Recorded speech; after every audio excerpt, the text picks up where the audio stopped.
ano tong dernier cri at dernier.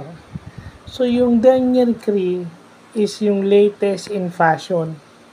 So, siyempre, lahat naman ng kahit lalaki, no, may fashion din yan. So, latest sa fashion ng mga lalaki, dahil lalaki ako, lagay na natin sa reference na ganun.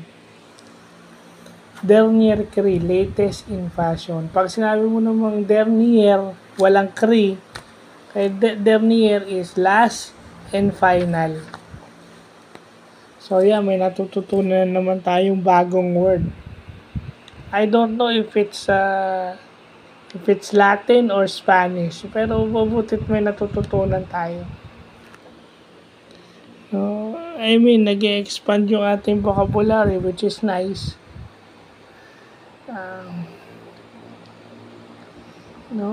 Maganda rin na lumalawak yung ating vocabulary for better communication. Kaya nalaya ko sinasabi.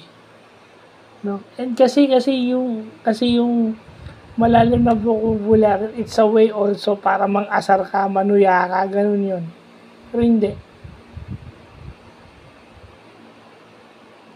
Yung mga ganun.